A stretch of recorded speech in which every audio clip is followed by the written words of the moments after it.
حدثنا عمر بن حفص قال حدثنا ابي قال حدثنا الاعمش قال سمعت شقيق بن سلمة قال كنت عند عبد الله وابي موسى فقال له ابو موسى. یہ حدیث اب شقیق بن سلمہ روایت کر رہے ہیں. پچھلی حدیث کس نے روایت کی تھی؟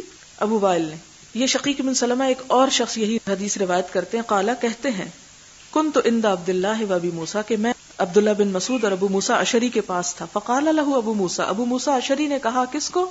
عبداللہ بن مسعود کو. ارأیت یا ابا عبد الرحمن, کیا تم نے دیکھا ہے ابو عبد الرحمن, اذا اجنب کہ جب کوئی جنبی ہو جائے, فلم یجد ماء پھر پانی نہ ملے, کیف یصنع تو کیا کرے؟ فقال عبداللہ, تو عبداللہ بن مسعود کہتے ہیں لا یصلی, نہ نماز پڑھے, حتی یجد الماء, یہاں تک کہ پانی مل جائے. فقال ابو موسیٰ, ابو موسیٰ کہتے ہیں فکیف تصنع بقول عمار, تو قول عمار کے بارے میں تمہارا کیا خیال ہے؟ ہینا قال له النبی صلی اللہ علیہ وسلم, جب اس کو نبی صلی اللہ علیہ وسلم نے فرمایا تھا کانا یکفی کا, کہ تجھے یہ بات کافی ہے, یعنی تم حضور صلی اللہ علیہ وسلم کی بات کو نہیں مان رہے. کالا کہا الم ترى عمر لم یقنا بذلک, وہ کہتے ہیں کہ ہاں ٹھیک ہے عمار تو یہ کہتے ہیں اور حضور نے ان کو یہ کہا, لیکن حضرت عمر نے تو نماز نہیں پڑھی تھی. انہوں نے دلیل کس پر رکھی؟ حضرت عمر کے فعل پر, اور حضور صلی اللہ علیہ وسلم کی بات پر نہیں. آپ کہیں گے وہ کیوں؟ انسان تھے نا, ایک چیز ذہن میں آ گئی پھر اس کے لیے جواز بھی ڈھونڈ لیا. لیکن دیکھنا چاہیے نا کہ جواز کس پہ ڈھونڈا. اگر حضور صلی اللہ علیہ وسلم کی بات لے لی تو ٹھیک ہے, اور اگر حضرت عمر کی لے رہے ہیں, خواہ ان کا اجتہاد ہے, لیکن اجتہاد میں ہم پھر پابند نہیں ہیں. ٹھیک ہے نا. یہ چیزیں بتاتی ہیں کہ صحابہ کرام بھی انسان تھے, ان سے بھی سوچ میں بھول چوک ہو سکتی ہے. لیکن اس کا یہ مطلب نہیں کہ ایک بات اگر بھول گئے تو ان کی سارے علم اور تقوی اور اس سب کو ہم بلیم کر دیں کہ کچھ بھی نہیں لینا ان سے, کیونکہ وہ فلاں ایک بات بھولے تھے. دیکھا کیا جائے گا کہ ان کے بارے میں اللہ تعالیٰ کیا رضی اللہ عنہم ورضوا عنہ, اللہ ان سے راضی ہو گیا, بھول چوک ان کی معاف ہو گئی. فقال ابو موسیٰ, تو ابو موسیٰ کہتے ہیں فدعنا من قول عمار, اچھا تو عمار کا قول جانے دو, نہیں مانتے عمار کی بات حدیث کو. کیف تصنع بہذہ الآیہ, تو اس آیت کے بارے میں کیا خیال ہے؟ فما درا عبداللہ ما یقول, تو نہ جانا عبداللہ نے کہ کیا کہیں, یعنی عبداللہ سے جواب نہ بن پڑا. فقالا, یہ نہیں کہا کہ آیت کا یہ مطلب ہے یا نہیں, کہنے لگے انا لو رخصنا لهم فی ھذا, اگر ہم ان کو اس بات میں رخصت دے دیں, لاوشک اذا برد علی احدہم, تو قریب ہے کہ جب ٹھنڈا ہو جائے ان پر الماء پانی, ان یدعہ, کہ وہ پانی چھوڑ دے گا, ویتیمم, اور تیمم کرنے لگے گا. فقلت لشقیق, تو میں نے شقیق سے کہا انما کرہ عبداللہ لہذا, عبداللہ بن مسعود کو معذور سمجھیں گے, انہوں نے اگر ناپسند کیا تو اس کی وجہ یہ تھی. قال نعم, کہنے لگے ہاں. اور وہ آیت کون سی پیش کی تھی انہوں نے, ابو موسیٰ نے؟ او لامستم النساء فلم تجدوا ماء, کہ اگر تم عورتوں کو ہاتھ لگاؤ, یعنی مراد ہے جماع, فلم تجدوا ماء, پھر پانی نہ ملے, فتیمموا صعیدا, یعنی قرآن سے بھی ثابت ہے کہ جنبی تیمم کر سکتا ہے, اور حدیث سے بھی حضور صلی اللہ علیہ وسلم کا قول حضرت عمار سے روایت ہے. جس نے کہا کہ نہیں, اس نے دلیل قرآن اور سنت سے نہیں لی, اس نے اپنی عقل سے لی, اور کہا کہ اگر لوگوں کو اجازت دے دیں گے لوگ تو بڑی آسانی میں پڑ جائیں گے اور کوئی بھی نہیں نہائے گا, ہر کوئی سردی کا بہانہ کر لے گا. تو بات کیا ہے, لوگوں کے لیے آسانی پیدا کرنی چاہیے اگر اس کا قرآن اور سنت میں جواز ہے, نہ کہ بلا وجہ کی مشقت. تو ہم دیکھتے ہیں کہ ان دو صحابہ کے علاوہ کوئی بھی یہ نہیں کہتا تھا, یعنی اکثریت دوسری طرف تھی. باب التیمم ضربۃ, اس بات کا باب کہ تیمم بس ایک دفعہ ہاتھ مارنا ہے, ضربۃ ایک ضرب ہے. حدثنا محمد بن سلام قال اخبرنا ابو معاویہ عن الاعمش عن شقیق قال كنت جالسا مع عبد الله وابي موسى الاشعري فقال له ابو موسى لو ان رجلا اجنب فلم يجد الماء شهرا اما كان يتيمم ويصلي فكيف تصنعون بهذه الايه في سوره المائده فلم تجدوا ماء فتيمموا صعيدا طيبا فقال عبد الله لو رخص لهم في هذا لاوشكوا اذا برد عليهم الماء ان يتيمموا الصعيد قلت وانما كرهتم هذا لذا. وہی حدیث ہے جس میں آتا ہے کہ حضرت عبداللہ کہتے ہیں کہ اگر ہم لوگوں کو اجازت دے دیں پھر تو یہی ہوگا کہ جب سردی ہوگی اور پانی ٹھنڈا ہوگا تو وہ تیمم کرتے رہیں گے, اور تم اس لیے ناپسند کرتے. کالا نام. فقال ابو موسیٰ, ابو موسیٰ کہتے ہیں الم تسمع قول عمار لعمر بعثني رسول اللہ صلی اللہ علیہ وسلم في حاجة فاجنبت فلم اجد الماء فتمرغت في الصعيد كما تمرغ الدابة, کہ میں مٹی میں اس طرح لوٹ پوٹ ہوا جیسے ایک جانور لوٹ پوٹ ہوتا ہے. فذکرت ذلک للنبی صلی اللہ علیہ وسلم, یہ بات میں نے آپ صلی اللہ علیہ وسلم کو بتائی. فقال, تو آپ نے فرمایا انما کان یکفیک, کہ تجھے کافی تھا ان تصنع ہکذا, کہ تو اس طرح کر لے. فضرب بکفہ ضربۃ. تو اب یہ حدیث کیوں اس لیے لائے ہیں کہ آپ مار لو اپنا ایک دفعہ مارنا علی الارض زمین پر، یعنی زمین پر ایک دفعہ ہاتھ مار لینا یا پھیر لینا کافی ہے، یا ایک دفعہ 2 دفعہ یا 3 دفعہ پھیرا جائے گا تو پتہ یہ چلتا ہے کہ آپ نے جو حکم دیا اس میں صرف ایک دفعہ ہی ہاتھ مارنے کا حکم ہے. ثم نفضھا، پھر اس کو جھاڑ دیا. نفضھا کا مطلب جھاڑ دیا، یعنی پھونک نہیں ماری بلکہ دونوں ہاتھوں کو آپس میں ملا کے جھاڑ دیا، یعنی مٹی اتار دی. ثم مسح بها، پھر انہی ہاتھوں سے مسح کیا. ظہر کفہ بشمالہ، پیچھے اپنے ہتھیلی کے یعنی بائیں ہاتھ کی، اور ظہر شمالہ بکفہ، یعنی بائیں ہاتھ سے دائیں ہاتھ کی پشت کو ملا اور دائیں ہاتھ سے بائیں ہاتھ کی پشت کو. یعنی پہلے کیا کیا؟ بائیں ہاتھ سے دائیں ہاتھ کی پشت کو اور پھر دائیں سے بائیں کی پشت کو، پھر اس کے بعد چہرے کو. فقال عبداللہ الم تر عمر لم یقنا بقول عمار زاد یعلا عن الاعمش عن شقیق قال كنت مع عبداللہ وابی موسیٰ فقال ابو موسیٰ الم تسمع قول عمار لعمر ان رسول اللہ صلی اللہ علیہ وسلم بعثنی انا وانت فاجنبت فتمعقت بالسعید فاتینا رسول اللہ صلی اللہ علیہ وسلم فاخبرناه فقال انما كان يكفيك هكذا ومسح وجهه وكفيه واحدة. باب حدثنا عبدان قال اخبرنا عبد الله قال اخبرنا عوف عن ابي رجاء قال حدثنا عمران بن حسين الخزاعي ان رسول الله صلى الله عليه وسلم راى رجلا معتزلا لم يصلي في القوم فقال يا فلان ما منعك ان تصلي في القوم فقال يا رسول الله اصابتني جنابة ولا ماء قال عليك بالصعيد فانه يكفيك. یعنی اس حدیث سے بھی کیا پتہ چلتا ہے کہ آپ صلی اللہ علیہ وسلم نے جنبی کو تیمم کی اجازت دی. سوال ہے استحاضہ کی حالت میں ہر نماز کے ساتھ وضو کرنا ہے، پاؤں پر مسح کر سکتے ہیں یا نہیں؟ کر سکتے ہیں، جبکہ وضو کی حالت میں جرابیں پہنی ہوئی ہوں. ہر دفعہ پاؤں دھونا ضروری نہیں ہے، مسح ہو سکتا ہے. حدیث میں ایک جگہ تو یہ بتایا گیا ہے کہ حیض والی عورت جب عیدگاہ جائے تو جائے نماز کے پاس نہ آئے، لیکن حضرت میمونہ جائے نماز کے اتنے پاس تھی کہ جب حضور صلی اللہ علیہ وسلم سجدے میں جاتے تو آپ کے کپڑے حضرت میمونہ کے جسم سے لگتے تھے، حالانکہ وہ حیض کی حالت میں ہوتی. تو یہ فرق کیوں ہے؟ وہاں جو یہ کہا گیا نا پہلی حدیث میں کہ وہ نماز کی جگہ پر نہ آئے، اس سے مراد ہے وہ نماز نہ پڑھیں. جب نماز نہیں پڑھنی تو جائے نماز پر بیٹھنے کا مطلب بھی نہیں بنتا.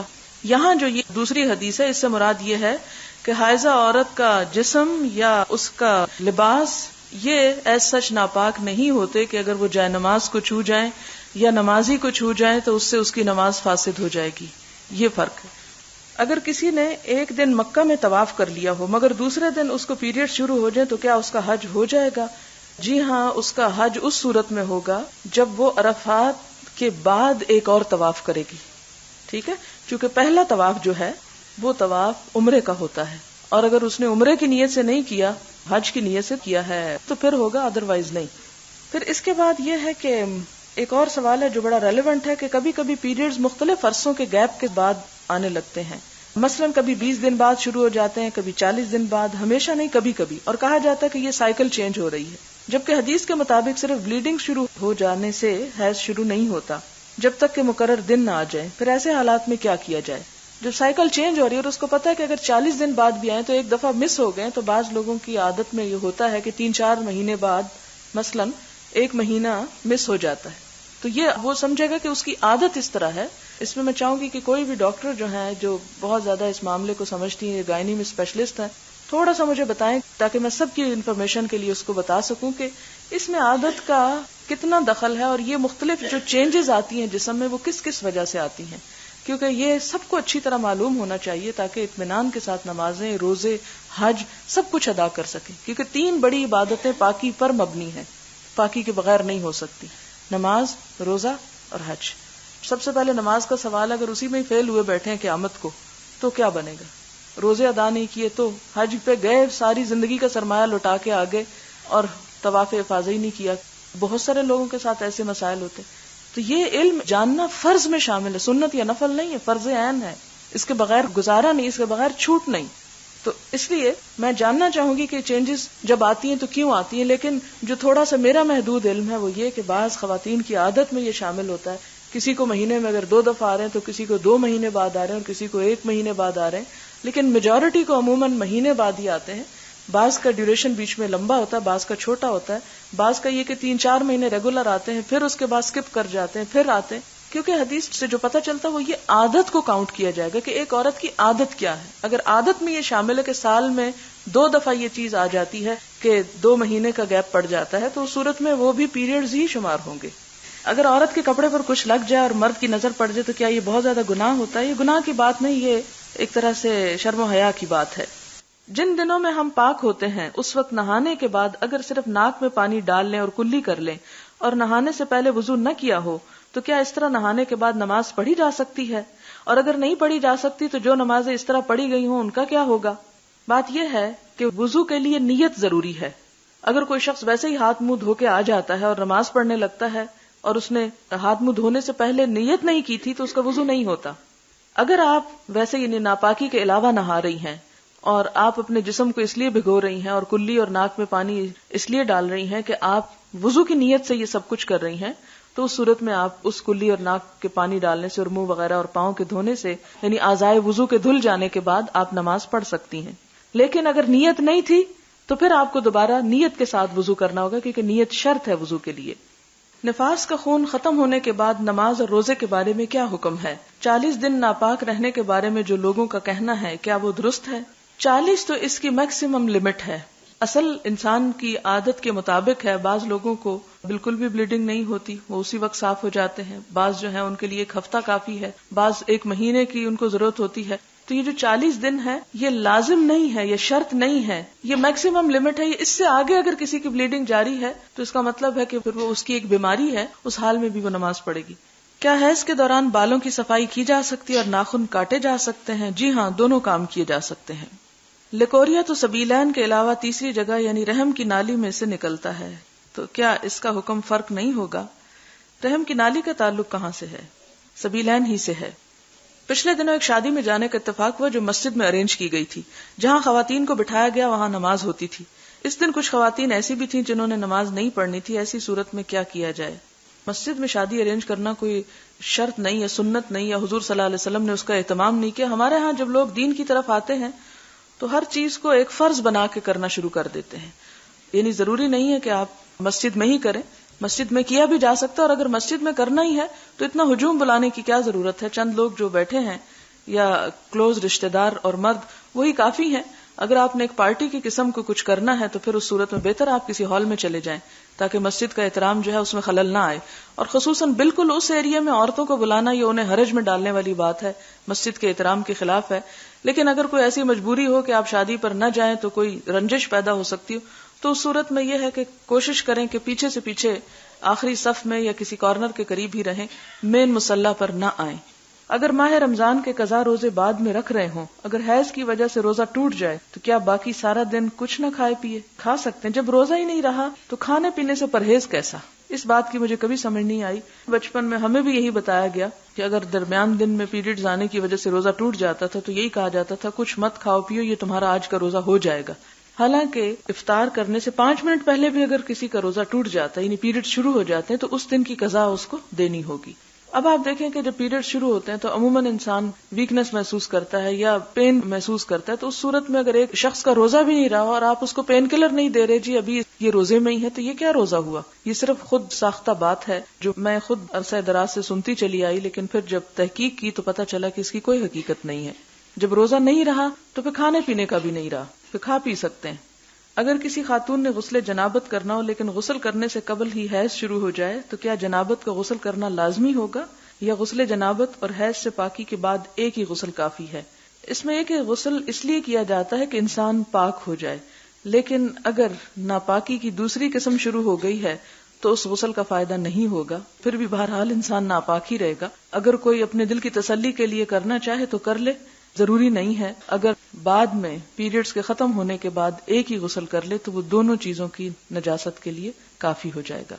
کتاب الحیض میں ہم نے بہت تفصیل سے سارے مسئلے پڑھے، مگر ہم نے یہ مسئلہ کہیں نہیں پڑھا کہ پیڈز کو ڈسپوز آف کس طرح کرنا چاہیے. ہم اکثر اپنے گھروں کے باہر روڈز کے کنارے پیڈز پڑے دیکھتے ہیں جو کہ بہت شرمندگی کا باعث ہوتے ہیں. برائے مہربانی انہیں ڈسپوز آف کرنے کا طریقہ بتا دیجئے. کچھ لوگ کہتے ہیں انہیں دھو کر پھینکا جائے، کچھ کہتے ہیں انہیں جلا دیا جائے. اس میں یہ کہ جو بھی آپ کی سہولت ہو اور جو آپ کو کنوینئنٹ ہو دونوں طریقے اختیار کر سکتے ہیں، لیکن اس طرح بغیر ڈھانکے اور ڈائریکٹ ان کو بنس میں پھینک دینا اور وہ پھر کوڑے کے ڈھیروں پہ نظر آئیں تو واقعی یہ شرمندگی کی بات ہے. ایسا ہونا نہیں چاہیے. یعنی کوئی بھی طریقہ ڈسپوز آف کرنے کا جس کو آپ آسانی سے کر سکیں اور آپ کی سہولت کے مطابق ہو اس کو کر سکتے ہیں. کچھ ایسے بھی ہوتے ہیں کہ جن کو آپ فلش کر سکتے ہیں، لیکن ایسا نہ ہو کہ آپ ہر چیز فلش کرنا شروع کریں اور گھر کے ساری نالیاں بند ہو جائیں۔ اگر کوئی عورت گھر میں ہی 3 آیات کر کے قرآن پاک حفظ کر رہی ہو اور جب اس کو پیریڈز آ جائیں تو وہ 2-3 آیات حفظ کر سکتی ہے؟ جی ہاں، کر سکتی ہے۔ اگر ہم نے پیریڈز کی وجہ سے نماز نہیں پڑھنی اور اگر والد یا بھائی وغیرہ پوچھے کہ نماز پڑھ لی، کیا اس صورت میں جھوٹ بول سکتے ہیں کہ پڑھ لی، یا پھر اس کا کیا جواب دیا جائے؟ اس میں یہ کہ جھوٹ بولنے کی تو قطعاً کوئی اجازت نہیں، اور نہ ہمیں کہیں یہ سکھایا گیا، کیونکہ سب سے بدترین مرض جو ہے وہ جھوٹ ہے، جبکہ ہم اس کا احساس نہیں کرتے۔ یعنی کبیرہ گناہوں میں سے تمام گناہوں کی جو جڑ ہے، ایک شخص آپ کے پاس آیا اور کہنے لگا میرے میں یہ بھی خرابی، یہ بھی خرابی، یہ بھی، تو میں ان کو اکٹھا نہیں چھوڑ سکتا، مجھے بس ایک بات سے آپ منع کر دیں کہ میں وہ چھوڑ دوں، تو آپ نے اس کو کہا کہ تم جھوٹ چھوڑ دو۔ اب یہ کہ اس نے وعدہ کر لیا کہ میں آج کے بعد جھوٹ نہیں بولوں گا، جب وہ واپس گیا اور کوئی ایک غلط کام کرنے لگا تو اس نے سوچا کہ میں یہ کر رہا ہوں، جب مجھ سے کوئی پوچھے گا تو میں کیا کہوں گا کہ میں نے کیا ہے، تو میں تو نہیں بتانا چاہتا اپنا غلط کام، تو پھر مجھے جھوٹ بولنا پڑے گا، اچھا جھوٹ میں نے نہیں بولنا، اس لیے میں یہ کام چھوڑ دیتا۔ اسی طرح کسی دوسرے غلط کام کو کرنے لگا تو پھر یاد آیا کہ میں نے جھوٹ نہیں بولنا، لہٰذا اس سے وہ کام چھوٹ گیا۔ تو بات یہ ہے کہ جب انسان جھوٹ چھوڑ دے تو بہت سی برائیاں خود بخود چھوٹتی چلی جاتی ہیں، اور اس میں بھی ہم دیکھتے ہیں کہ ضروری نہیں کہ آپ ان کو اعلان کر کے کہیں کہ مجھے نماز نہیں پڑھنا، اس میں یہ ہے کہ آپ اپنا رویہ اور اپنا طرز عمل اتنا باوقار رکھیں کہ دوسرے کو ذرا جرأت بھی کم ہی ہو آپ سے پوچھنے کی۔ اور دوسری بات یہ ہے کہ اگر کوئی پوچھ بھی بیٹھے تو خاموشی اختیار کریں اور تھوڑا سا خاموش ہو کے دیکھیں اس کو، اور اس کے بعد بس ختم بات۔ یعنی ہم بہت سی باتیں اپنی جذباتیت کی وجہ سے گنواتے ہیں کہ ہم آرگیو کرنا شروع کر دیتے ہیں، فوری ریئیکشن کرنا چاہتے ہیں، خاموشی اختیار کر لیں، خاموشی سے بہت سے کام آسان ہو جاتے ہیں۔ حیض سے پاکیزگی حاصل کرنے کے لیے پھر یہاں یہی سوال ہے کہ اگر سینسیٹیو جگہ ہونے کی وجہ سے پرفیوم لگانا ڈینجرس ہے، حدیث میں یہ نہیں آیا کہ آپ پرفیوم لگائیں یا ڈینجرس کیمیکلز آپ لگائیں اپنے آپ کو۔ شاید یہ بات آپ لوگوں نے پہلی دفعہ سنی ہے، یہی تو اصل مشکل ہے۔ قرآن پاک میں اللہ تعالیٰ فرماتے ہیں نا کہ ان لوگوں کو جا کے خبردار کرو کیونکہ ماں انذر آباؤہم، ان کے آباء و اجداد کو بھی خبر نہیں تھی۔ تو یہ نسلی جہالت چلی آ رہی، وجہ کیا ہے اس کی بنیادی وجہ یہ ہے کہ ہمیں تو اس بات سے بھی عموماً منع کیا جاتا ہے کہ بس قرآن کی تلاوت کر لو، ترجمہ نہ پڑھنا، گمراہ ہو جاؤ گے۔ یہ بات بہت عام میں نے سنی۔ حدیث کے بارے میں بھی یہ کہا جاتا ہے کہ یہ مثال کے طور پہ بخاری کے بارے میں کہا جاتا ہے کہ یہ عوام کے پڑھنے کی کتاب تو نہیں، یہ تو علماء کی ہے۔ میں ہمیشہ ایک بات سوچتی ہوں کہ کیا حضور صلی اللہ علیہ وسلم علماء کے لیے آئے تھے؟ سوچنے کی بات ہے نا۔ یا آپ نے جب یہ تعلیمات دی تو آپ کے سامنے صرف علماء حاضر ہوتے تھے؟ یہ تو ڈے ٹو ڈے لائف سے روزمرہ زندگی کی باتیں ہیں کہ جن کو ہمیں جاننا چاہیے اور اس جہالت سے باہر آنے کی ضرورت ہے۔ اور آپ دیکھیں کہ قبر کے سوالوں میں ایسا شدید محاسبہ کتاب پر بھی نہیں جتنا حضور صلی اللہ علیہ وسلم کی ذات پر ہے۔ ان کو کتنا جانا تھا، کیوں؟ اس لیے کہ کتاب بھی وہیں سے سمجھ آئے گی۔ کتاب کو بھی جب ہی سمجھ سکتے ہیں جب آپ صلی اللہ علیہ وسلم کو جانیں گے، کیونکہ آپ صاحب کتاب تھے نا۔ جب حضرت عائشہ سے آپ کا اخلاق پوچھا گیا تو آپ نے فرمایا کہ چلتا پھرتا قرآن ہے، خلقہ القرآن۔ تو قرآن کتابی شکل میں ضرور ہے لیکن عملی شکل میں حضور صلی اللہ علیہ وسلم کی زندگی میں ہے۔ ایک مسلمان ایک صحیح مسلمان بن نہیں سکتا جب تک آپ کی ان باتوں سے گزرے نہ۔ زندگی کا سلیقہ اور طریقہ اور ادب اور تہذیب اور تمیز وہ سب کچھ آ نہیں سکتی، دین کی روح کو پہچانا نہیں جا سکتا جب تک یہ باتیں ہم جانے نہ۔ اب مشکل یہ ہے کہ نہ ہمارے نصاب کا حصہ ہے، اگر ہمارے ٹیکسٹ میں بھی کچھ حدیثیں ہوتی ہیں تو صرف چند اخلاق کی باتوں پہ۔ بہت اچھی بات ہے، اخلاق اچھا ہونا چاہیے، لیکن آپ نے کبھی یہ دیکھا ہے کہ اخلاق کی خرابی کے اسباب میں ایک روحانی ناپاکی بھی شامل ہوتی ہے؟ یعنی انسان بد مزاج ہوتا ہے یا بد اخلاق ہوتا ہے تو کبھی سوچے کہ اور کیا کیا چیزیں ہیں، اس کے پیچھے ریزنز کیا ہوتی ہیں۔ بعض اوقات یہ ہوتا ہے کہ ضمیر پہ کوئی بوجھ ہوتا ہے، کوئی اندر کھٹک ہوتی ہے، اس کھٹک کو کوئی آؤٹ لیٹ نہیں ملتا سوائے اس کے کہ انسان کسی پہ اپنا غصہ نکال دے۔ جب ایک انسان اپنے فرائض کو اچھی طرح سمجھتا ہے، اسے معلوم ہے طہارت کس چیز کا نام ہے، ناپاکی کس چیز کا نام ہے، جائز کیا، ناجائز کیا، حلال کیا، حرام کیا ہے، بہتر سے بہتر، افضل سے افضل طریقہ کیا ہے، جب ان طریقوں کو وہ زندگی میں لے آتا ہے تو اس کے مزاج میں ایک ایسا اعتدال پیدا ہوتا ہے کہ پھر وہ ہر جگہ نظر آنے لگتا ہے۔ جتنا ہم اس سے دور ہیں اصل چشمے سے، سیرابی کم ہے، اتنی تنگی ذہنوں میں ہے، اتنی دلوں میں تنگی ہے، اتنی زندگیاں جہنم بنی ہوئی۔ دین کی جو اصل وسعت ہے وہ سنت کے خزانے سے اور سیرت کے حوالے سے انسان کے اندر آتی ہے۔ لہٰذا تھیوری پڑھنے کے ساتھ ساتھ حضور صلی اللہ علیہ وسلم کی پریکٹیکل لائف جو ہے اس کا پڑھنا نہایت ضروری ہے۔ میں نے آپ سے وعدہ کیا تھا کہ میں آپ کو یہ مینسٹرول irregularities کے بارے میں بتاؤں گی. چونکہ یہ تمام بچیوں سے متعلق چیز ہے اس لیے میں تھوڑا سا اس کو جلدی سے پڑھ دینا چاہتی ہوں. حیض کی بے قاعدگیاں 2 حصوں میں تقسیم کر سکتے ہیں. نمبر 1 چھوٹی عمر یعنی لڑکیوں میں. نمبر 2 شادی کے بعد اور بڑی عمر میں. چھوٹی عمر یعنی لڑکیوں میں اصل وجہ کمزوری، خون کی کمی ہے، ناقص غذا ہے، والدین کی خام خواہ کی ڈانٹ ڈپٹ، پڑھائی میں مقابلہ بازی. علاج مناسب سادہ غذا جس میں دودھ، تازہ پھل اور تازہ سبزیاں، پانی وغیرہ ہو. والدین کی محبت اور شفقت. دیکھنے میں آیا ہے فوراً ڈاکٹروں اور وہ بھی نا تجربہ کار ڈاکٹروں کے پاس چلے جاتے ہیں، فوری علاج چاہتے ہیں. اکثر ڈاکٹرز ہارمونز لکھ دیتے ہیں جس سے کام اور خراب ہو جاتا ہے. ڈاکٹر کو تو نہیں پتا گھریلو حالات کیا ہیں، نہ ہی ڈیٹیل میں جانے کا اس کے پاس وقت ہوتا ہے. علاج محض ری ایشورنس، تازہ دودھ اور یہ جو چیزیں انہوں نے بیان کی، سبزیاں وغیرہ. گھبراہٹ کا مظاہرہ نہ کرنا، خاص طور پر امتحان کے دنوں میں. یہ بات قابل غور ہے کہ بلیڈنگ سے یعنی خون کی کمی سے زیادہ بے قاعدہ حیض کی بلیڈنگ ہے، اور یہ چکر اس طرح چلتا رہتا ہے کہ علاج خون کی کمی دوا کرنا اور خوراک سے ہو سکتا ہے. نمبر 2 دوائیوں سے، اور کبھی کبھی اتنی زیادہ ہوتی ہے کہ خون چڑھانا پڑتا ہے، یعنی بلڈ ٹرانسفیوژن کی ضرورت پیش آتی ہے. امتحانات کے دنوں میں لڑکیوں میں یہ شکایات عام ہیں، سو علاج صبر و تحمل اور پہلے دن سے محنت کرنی چاہیے. پھر ٹھیک طرح سے مناسب خوراک، مطلب وہ خوراک جس میں یعنی بیلنس ڈائٹ ہو، وہ لینی چاہیے ضرورت کے مطابق. یاد رکھیے کہ بکریاں، گائے، بھینس گوشت، گھی، مکھن نہیں کھاتے، نہ ہی اناج. گھاس کھاتے ہیں، پانی پیتے ہیں، نہ ان کو گردوں کی تکلیف ہوتی ہے، نہ پتے کی، نہ ہی بلڈ پریشر اور ہائی بلڈ پریشر اور ہارٹ اٹیکس ہوتے ہیں. ان کا گوشت ہم کھاتے ہیں، دودھ بھی پیتے ہیں، اور گوشت کی زیادتی، دودھ کا کھویا اور مٹھائیاں بیماریوں کا سبب بنتے ہیں. دوسرا ہے شادی شدہ عورتوں میں حیض کی بے قاعدگیاں. وجوہات: خون کی کمی، خواہ مخواہ کی پریشانی، ولادت کے بعد، ابارشنز کے بعد. نمبر 3 اور 4 کے بعد حیض کی بے قاعدگیاں قدرتی عمل ہے، نہ کہ ہارمونل تبدیلیاں جو حمل کے دوران ہوئی تھی وہ نارمل پر آ جائیں، اور اس میں وقت لگتا ہے. صبر اور تحمل اگر اختیار کیا جائے تو چند مہینوں کے بعد خود ہی ٹھیک ہو جاتا ہے. ہارمونل ٹریٹمنٹ ان سب حالات میں خاص کر لڑکیوں میں نقصان دہ ثابت ہو سکتے ہیں. اگر یہ سوچ لیا جائے کہ قدرت کے نظام کی تبدیلیوں کو ٹھیک ہونے میں وقت درکار ہے، یہ سب ٹھیک ہو جائے گا. کمپلیکیشنز جب ہی ہوتی ہیں جب خواہ مخواہ دخل اندازی کی جائے. اسپیشلسٹ کو بھی ایک دفعہ کنسلٹ کر لینا چاہیے، صرف یہ جاننے کے لیے کہ کوئی رسولی وغیرہ تو نہیں جس کا علاج سرجری ہی ہے، نہ کہ ہارمونز. مینسز ایک عمر کے بعد بند ہوتے ہیں جسے اصطلاح میں مینوپاز کہتے ہیں. بند ہونے سے پہلے اسے 3 سال بے قاعدہ حیض ہو جاتے ہیں، اور یہ بھی صرف ان لوگوں میں ہوتے ہیں جہاں پر ناقص غذا اور خام خواہ کی پریشانیاں، قدرت کے خلاف جانا، ضبط تولید کے غلط طریقے، کرمنل ابارشنز وغیرہ ہیں. قدرت کے خلاف جائیں گے تو خمیازہ تو بھگتنا ہی پڑے گا. ہارمونز کا استعمال خاص طور پر رمضان، عمرہ اور حج میں حیض روکنے کے لیے کھانا غلط ہے. اس سے پورا جسمانی نظام متاثر ہوتا ہے. دیکھنے میں آیا کہ بجائے حیض بند ہونے کے لگاتار آتے رہتے ہیں، پھر ڈاکٹروں کے پاس، اور کچھ ڈاکٹرز مردانہ ہارمونز میل انجیکشن لگا دیتے ہیں. وقتی طور پر آرام آ جاتا ہے، پھر وہی سلسلہ شدت سے، اور اکثر نتیجہ میجر سرجری یعنی پیٹ کھلوانا اور رحم نکلوا دینا ہوتا ہے. ہارمون سے بھی علاج کیا جاتا ہے لیکن باقاعدہ تشخیص کے بعد. ولادت اور ابارشنز کے بعد حیض کی بے قاعدگیوں کے علاج میں صرف دودھ کم از کم عادت سے روزانہ پینا، کسی کھلے برتن میں قابل برداشت گرم پانی میں تھوڑا نمک ڈال کر صبح اور شام 10 منٹ تک بیٹھنا نتائج حیرت انگیز ملے ہیں.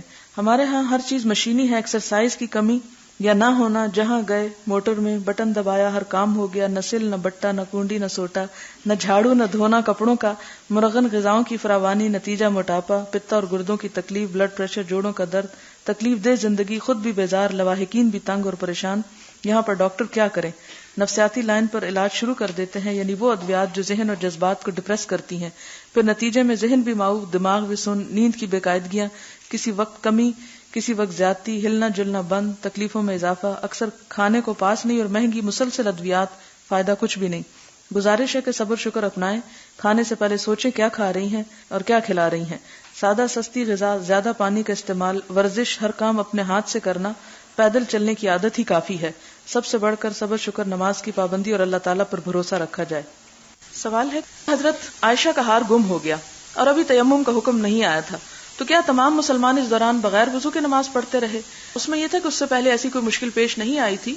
سفر میں پہلی مرتبہ وہ موقع تھا جب پانی نہیں ملا، اس لیے وہ ایک خاص نماز بغیر وضو کے پڑھی گئی جو اس صبح کی تھی، لیکن عام طور پر اس سے پہلے ایسا نہیں کیا گیا. آپ نے بتایا تھا کہ اگر گھر میں پانی نہ ہو تو تیمم کیا جا سکتا ہے، اگر ساتھ والے گھر میں پانی ہو تو صورت میں بھی تیمم کا حکم ہے. بات یہ ہے کہ تیمم کے احکامات کے لیے تحری ضروری ہے. تحری عربی کا ایک لفظ ہے جس کا مطلب ہے کہ حتی الامکان کوشش کہ کسی طرح مل جائے پانی، اور جب ساری کوششیں ناتمام ہو جائیں، ناکام ہو جائیں، تو ایسی صورت میں کیا کیا جائے؟ پھر تیمم کر لیا جائے. مثال کے طور پر آپ کے گھر کے ساتھ اگر اپنی بہن کا گھر ہے تو آپ دن کو رات کو آدھی رات کو جا کے اس سے پانی لا سکتے ہیں. لیکن اگر آپ کے گھر کے ساتھ ہمسایہ کوئی ایسا ہے کہ جہاں دن میں جاتے ہوئے بھی آپ ڈرتے ہو تو پانی مانگنے کیسے جائیں گے؟ ڈپینڈ کرتا ہے نا کہ آپ کس ماحول میں رہ رہے ہیں. مثال کے طور پر آپ دارالحرب میں رہ رہے ہیں یا کسی ایسے خطرے میں رہ رہے ہیں. تو اس لیے اصل چیز جو اس میں اصول یاد رکھنے کا ہے وہ ہے تحری. تحری کا مطلب ہے حتی الامکان کوشش، کہ جب ثابت ہو جائے کہ اب کوئی چارہ نہیں ہے پانی لانے کا یا حاصل کرنے کا، تو ایسی صورت میں پھر تیمم جو ہے کیا جا سکتا ہے. مثال کے طور پر آپ دیکھیں کہ پانی جیسے آپ کے پاؤں کے نیچے بھی زمین کے اندر موجود ہے، اور آپ کو اگر پانی باہر سے نہیں مل رہا تو آپ کو بور کر لینا چاہیے. لیکن کیا آپ کے لیے یہ پاسبل ہے؟